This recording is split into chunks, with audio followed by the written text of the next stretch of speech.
There are days that just don't fire. After 2 months of flooding rain cycling, we opted to hit the top few kilometers of a stream that usually produces 5 or 6 trout. We had a hunch we'd be scraping to see one each. We would have loved a second for Amelia. We walked an hour, peering under the usual spots and hoping to find a fin and a random lie. This creek never offers those. One by one we walked past the favorites and likely lies. Empty. It wasn't until the second lie from the top that we found one happy rainbow.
A gimme as it gets. Twice I stepped into the creek 15 meters downstream, only to watch it bolt for cover. Each time it took 15 minutes to slowly regain confidence and come back to its feeding lie. After the second spook, we decided to walk the last 600 meters of water. Nothing. Knowing our only other option was a short reach downstream of us, we decided to have another go. This time we proved our intelligence and took the time to sneak through the bush into position. I'm still convinced this fish was just skittish. It bolted for cover after eating a field moth. Another 15-minute wait before it returned. I could easily have tapped its nose with my rod tip from where I sat, cross-legged, buried in the bush.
Hey guys, Dave and Amelia Jensen here with Jensen Fly Fishing. That was a really epic fish in the kind of water we love. Yeah, hey? yeah, But, it's hard to describe to people. Everybody always goes, oh, that's a huge fish in New Zealand. Well, yeah, there's reasons that there's huge fish in New Zealand, and that's usually drought and flood. And those two things right there dictate a lot of, well, in juvenile recruitment to the eggs survive the spawn, and right through to, well, if fish can't live in a piece of water for very long and they get flushed through, well, there's only going to be so many fish. And yeah, now that one or two fish survive, now they're eating everything, and that's how they get big. It's a very simple formula there. But Exactly. so there we were on that day, hey? Oh, there we were. And that fish was not being consistent at all and was hiding under that bank quite a bit of the time, really. was, yeah. I mean, you couldn't miss the red band when he came out. That No, was amazing, no. right? Came out to feed. But yeah, I mean, we really had to take our time on that fish. We wanted to watch it. We were eager to film it. Yeah. Whenever we saw it, because But there wasn't obviously much there to wasn't. eat that day, right? No. It was one of those funky days where, I mean, it was eating leaves, and that last eat before I went at it, was just a big leaf came down. It was just chomp. It looked like a huge field moth with an antenna. Yeah, But the thing just exactly. went poof. Okay, well, that's good. Yeah. But otherwise, it was, maybe a caddis, maybe a mayfly, a beetle, just random things. And it was just, and then it would get pensive and it would just take off. Yeah, it just had a skittish way about it, as like you say, a smattering of food coming through its zone. And yeah, so I mean, we started in on filming it, and then you decided, okay, I'm ready. It was your Yeah, turn. have a go. I'm going to have a go. And you stepped in the water. And I just, the fish was gone. It was like, okay, so you look up on the bend and fish is gone. And I thought, well, on that first time, I thought, well, I'll just pitch my, big sedge thing up there and just right down the middle of the creek in hopes that the fish was just kind of moved over beside the bush. And now he was gone. And so up back at the bank, get back in the camera and look, okay, there's the fish, and walk around. And I'm talking way around the bush. It's not like I was right beside this thing. It was like No. way around the bush, and then I took off again. When we quit and we went upstream, we came back downstream, and from where we were, I was buried in the bush. There was no way it could have seen me, and you were buried in the bush way up here, and you saw that thing just come and smash that moth or whatever it was, and then just bugger off under the bush. And it did that a couple times. So it was like, well, it's not seeing us. So it wasn't about our approach. So, okay, so now it was just a matter of this fish is skittish. Yeah, and the timing. It was getting that Yeah. timing. And I know that from your position, all buried in the bush, Yeah. and from mine, this is where actually having two people when you're fishing a bushy stream, it is really helpful Yeah. sometimes if you can have another person to fish with, because I was able to tell you when, in a few moments, when you couldn't see, because, there's certain branches and whatnot that will, stop you from actually seeing where the fish is. So Yeah. I was able to tell you, hey, he's starting to come out, Dave, because we knew that timing was going to really play a big role with Yeah, this, I right? mean, nothing else was really going to matter because, No. well, what was going to matter is if I was basically from that bush across from me, if the camera is the bush, and I'm here, if my rod was anywhere over top of the water, there was a real big risk of spooking the fish. And the thing was skittish as, right? Yes. So it was like you told me, okay, he's come out and he's just dropping. And I said, well, after the next, I remember being buried and my rod tip was I was so far back, it was a rod length back from the edge of the creek in the bush. And I could barely see, I was like this. And it was like, okay, so I got to stay back here, do everything in my favor, rod tip only on the edge of the bush. And I remember saying to you, as soon as that fish rises. I'm just going to go. And Yes. on that last rise, and you just barely got I a piece of barely it. got that piece because I didn't see that he was dropping as much as he was, Right. which was going to be out of my frame. And Yeah. so I barely got it. But then, sure enough, I said, And hey, me there rose, you went. Dave. There's your chance. And that was my cue because I knew that this fish was kind of dropping and going like this to feed. And I thought, well, the only time to get my fly in the water is when that fish was looking the other way. Yes. And I knew the current wasn't going like that. It was like if I put my fly out there. So I just from where I was, with the bow and arrow cast, some people will really flex it and then poof, and then that fly just goes smack on the water. Well, this is a case where I just sitting back and I just basically pulled back maybe a foot and just angled to the sky to let it flop and get into the current scene. Real gentle. Yeah. Yeah. And then that thing just, as the fish was going like that, my fly landed and it turned and then it just came upstream. Yeah. Now the upstream lunging takes It was perfectly in line, Yeah. but that fish sure looked like it just came up and pushed, and Yeah. you can see that fly is like barely in its mouth. Oh, it so wasn't. I mean, pushed tell, it. tell It us just, what you're thinking then. Well, from my angle, because it's very different from what you see on the camera and where Amelia was sitting. It's just this big fish just comes up like that, and But from where I was sitting, it was a case of this.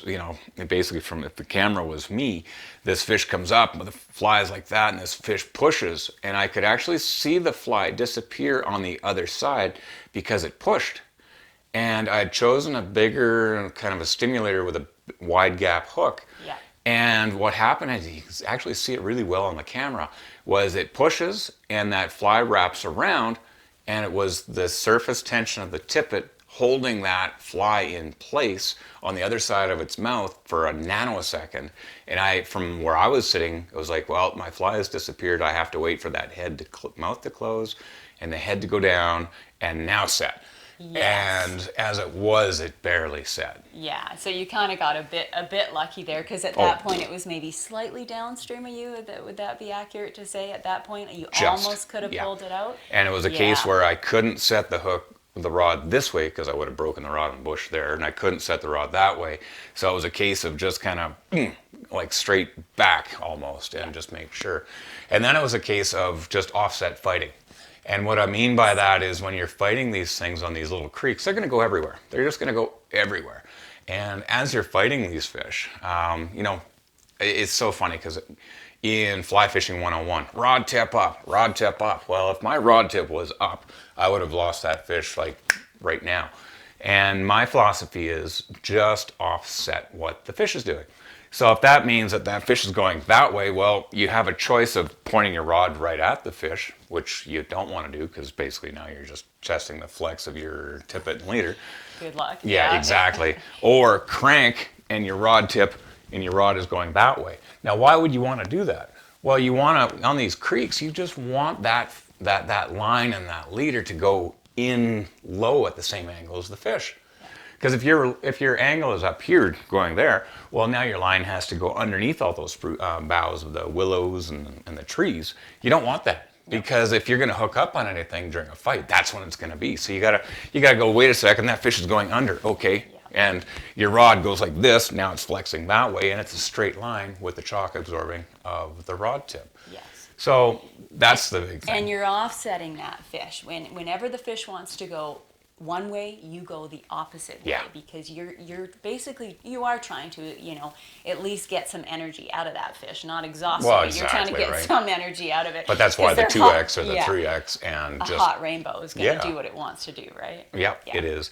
But the biggest thing, pardon me, the biggest thing is there's a point at which that fish will go underneath the cover, and you'll be like this, and you can feel it eventually after the fourth or fifth time. You'll feel it just go under, and it just doesn't have enough energy left. It's lactic acids build up, and it's like, oh, I can't get there. And because you've paused that fish, and you've got your rod taut, and it's upside down, and you go, okay, he just paused. That's the cue to fold that fish. And what I mean by that is now you can pull back slowly, slowly, slowly. And as it gets out from underneath that bush or that structure, you go, okay, he's coming up, he's coming up, he's coming up. And at that point, you're rolling, and that rod tip comes up, and you get the head on the water, on the surface of the water, and you surf that thing.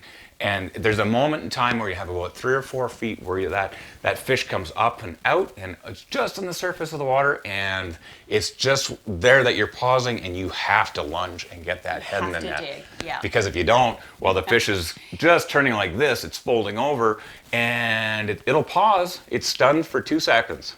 And the second it's not stunned, now it's going that way. Yep. Bye.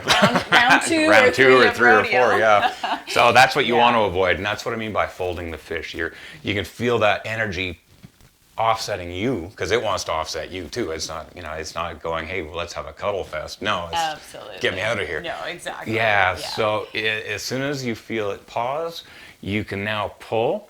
But you have to transfer your rod from there to there, up and scoop. Yeah, And, helps to have some flexibility with the old shoulders. Well, it does, exactly. Yeah. And the last thing I wanted to point out, and this was supposed to just be a simple little video, like when we pull these things out, it's like, okay, that's kind of interesting.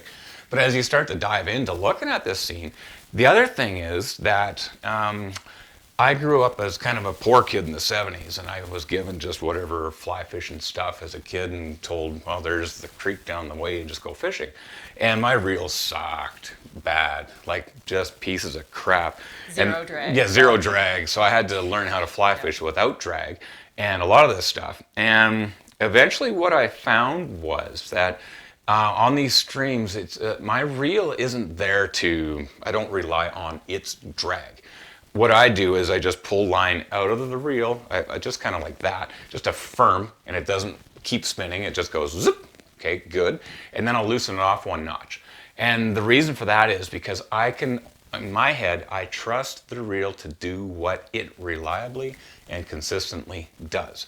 I don't expect it to hold a fish, the full strength of that rainbow, for example. What I do is, I transfer my hand back and forth on the rod a lot, either when I'm casting, when I'm fighting, and I'll hold the rod and I'll use my trigger finger, my little index finger as a trigger finger on the line. And as you can see in this thing, fighting, I actually, as I'm lifting that fish out, I know that if I don't have that on there because of my drag setting, it's just going to free spool as I lift because that's a lot of tension. Not free spool, not completely, but if you lose a foot, that you may as well be a mile at that point when you're going to on land a small the fish. creek like that. Yeah. But I'm able to do this and just tension. So it's kind of a two setting, drag tension setting that I use. One's me, one's the reel.